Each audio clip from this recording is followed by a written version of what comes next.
Hello! What's up mga Mars? Napadpad na naman nga dito sa karagatan ang kumare ninyo.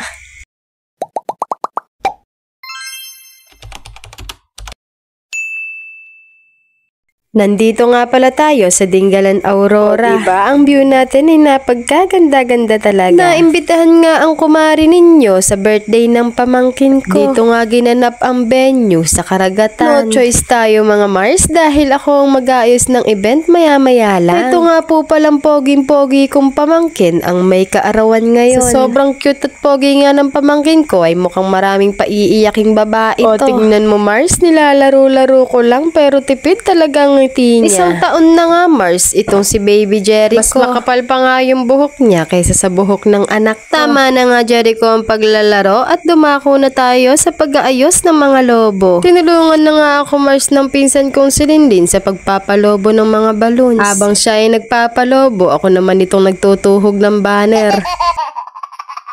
Matapos ko nga ikabit itong background at banner ay inaasikaso ko naman ang kanyang pangalan. Madalian ko nga lang Mars ginawa yan at ginupit-gupit ko lang sa sticker paper na merong glitters. Mabilisan ko nga lang Mars kinabit yan dahil marami pa akong ikakabit na lobo. Sa part naman na to Mars ay inaayos ko na itong mga balloons. Matapos nga Mars palabohin lahat ay isa-isa ko namang isinuksok dito sa may 5 meter strips balloon chain. Kali ganito nga pala Mars yung ginagawa ko sa may lobo.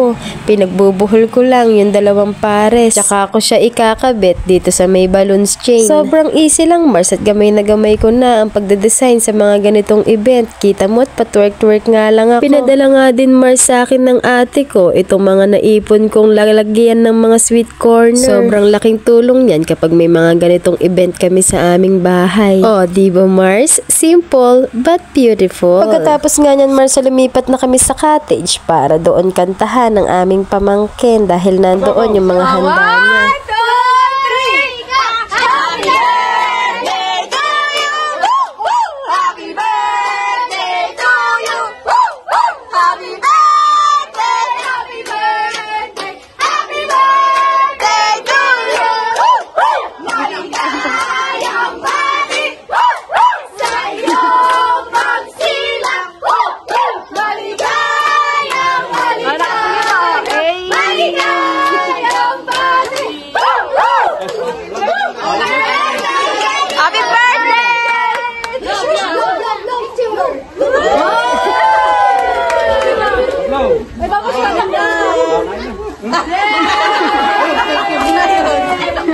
Diba ang saya? O siya Mars, maraming salamat sa panonood. Ingat and God bless. Bye-bye!